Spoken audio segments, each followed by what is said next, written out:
not here to scare you. Unexpected results hit me hard in life, mental health. I used to panic a lot. You can't judge the knowledge with your result. less intelligent. I'm literally about to fail. 25 students in my class failed in their first professional exams. That is 1 in 4. Same class, same teachers, same syllabus. But why 1 in 4 failed? So the results came out for our first professional exams very recently. And I was standing there in college, watching it happen right in front of my eyes. Some people were celebrating, some were completely silent, some were just blank. And what kept me hitting was, we all sat in the same classroom. Same professors taught us, same syllabus we had, and the same 24 hours in everyone's wall. But the outcome were completely different. 25 out of 100 failed. And that's not a small number. And that's not a coincidence too. It's a pattern. And I wanted to understand that pattern. Let me tell you where I stand in this. I scored 72.8% and I'm not a topper. I'm somewhere in middle. But here is what bothered me. I have a close friend, genuinely one of the knowledgeable persons in my batch. There were times where we used to study together and I asked so much doubts to her. We all expect distinction from her, but at last we got an unexpected results where she failed in 3 subjects. I've seen people who barely open books but pass, and that gap didn't make sense to me. So I did something about it. I sat down with people of my own batch. I asked them questions and I went looking for data, and what I found I wasn't expecting at all. So here is how the video is gonna be structured. First, we are gonna speak with 3 people who got distinction. Then you will hear from people who aimed distinction but got first class. Then the ones who failed, because their story matters too. Finally, I looked at actual published results. What studies say about medical students failing in their first professional exams. So let's dive into the video. One thing I wasn't expecting. Not a single person who failed said it was because they weren't smart enough. And that told everything. So let's ask from people who scored maximum. Distinction holders. So I spoke with 3 people who got distinction: Viksha, Nitya and Rishit. I asked them the same questions and I'm gonna let you hear the answers of these questions together. Question 1. What did you do differently? I think staying motivated till the last minute, and even in the last 3 hours where you write everything, that is what is important. I think the thing I did differently was to be more consistent, and rather than panicking, I focused more on revisions. That's it. Combined study actually helped me a lot, and I also gave priority to my mental health. 3 different people, 3 different approaches, but one word kept coming: consistency. Not talent, not brilliance. Question 2. Were you always this kind of student? I don't think I was always like this. I was serious, but I think the neat drop that I took, that hit me hard in life. So that's what keeps me motivated also. No, I was not always this type of student. Actually, before I used to panic a lot before the exams and start reading random topics. But this time I focused more on consistency and make a specific plan to study properly. Yeah, I was always like this only. I used to get good grades in my school days also. 2 out of 3 weren't always toppers. Something shifted. Moment, a decision, a plan. It wasn't something they were born with, or wasn't something that they used to get every time. It was something that they chose. Question 3. What did you think the ones who failed missed? I think they got overwhelmed by the syllabus, by the vastness of the syllabus in the last minute, because it's very difficult to even just have a glance of all the topics that are there. So I think that's the small thing that they missed. I think it's not about the intelligence. Okay, everyone is intelligent on their own. But the main thing they lack is consistency. Like, they know all the topics, what to read and what to not.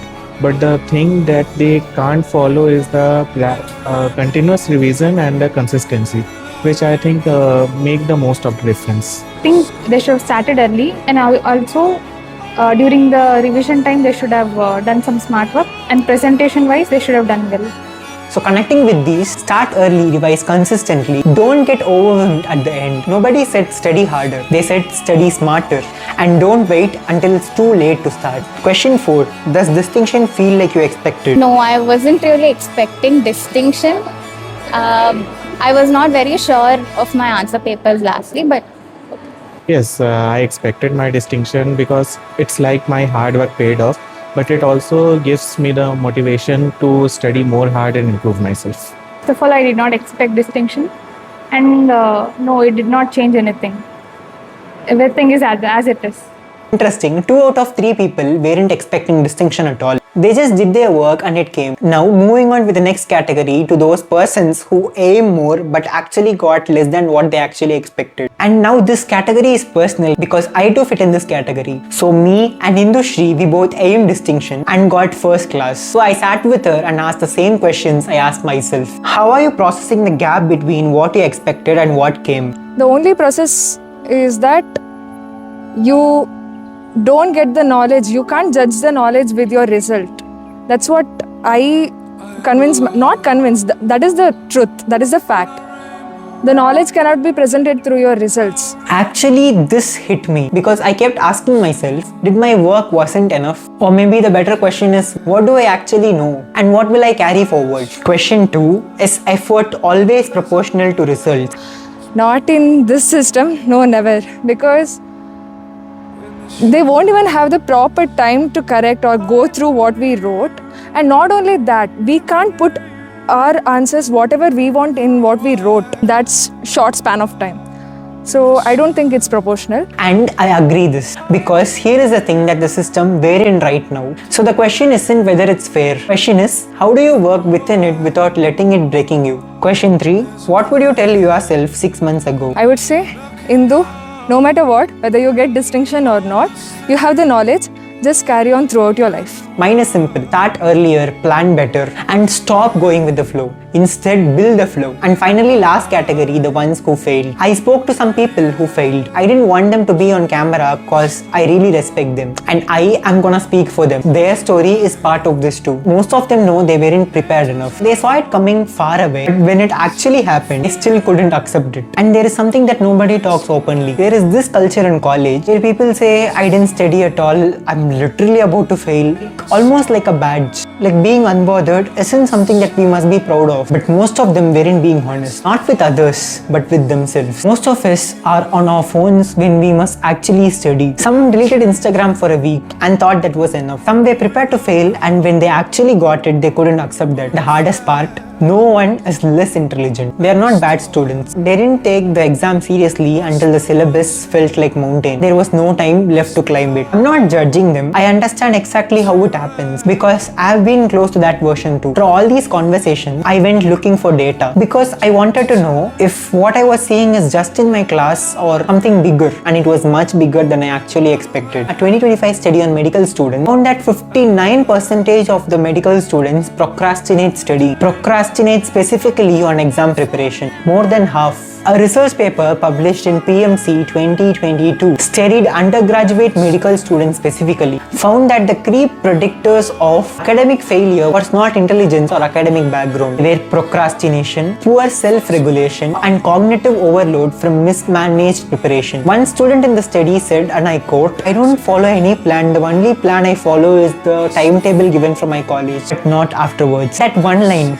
That's it. What else we need? A systemic review on smartphone and academic performance found that constant switching between studying and social media causes cognitive overload. It reduces concentration, reduces the ability to sustain mental effort, directly affects the performance. And it's not just about the hours lost. It's about what phone does to our ability to focus when we put it down. And finally, a study across medical, law, and engineering students found significant positive correlation between procrastination and academic failure. The more you procrastinate, the higher chance of failing. It's not the opinion, that's the measured public correlation. Same stories, different degrees, different colleges, different years. Research keeps pointing to the same thing. No plan, late start, phone addiction, and the inability to regulate yourself when nobody is watching. After all these, the interviews, the data, the conversation, here is what I personally believe. People didn't fail because they were less intelligent. Not one person I spoke said that. Not one study I read concluded that. They failed because they postponed it. From the very beginning of the semester, that they told themselves they are having so much time and suddenly there wasn't. They failed because when the pressure came, the syllabus felt so vast and giving up felt easier than facing it. Failed because they had no plan. But in a medical college, the syllabus, the system, it will drown you if you went with the flow. And there is one more thing, that culture of pretending that you didn't study, of acting unbothered before results came. If you say you're going to fail, it just means that you gave yourself the permission that you will not try. If you are a first year medical student watching this, I'm not here to scare you. I'm here to tell you what I wish someone had told me before my first professional examination. Start before you think. Revise more than you think that is necessary. Build a plan. Even an imperfect plan is better than no plan. Be honest with yourself, because exam doesn't see the version of yourself that could have studied. It only sees the version that did. And that's how not to fail.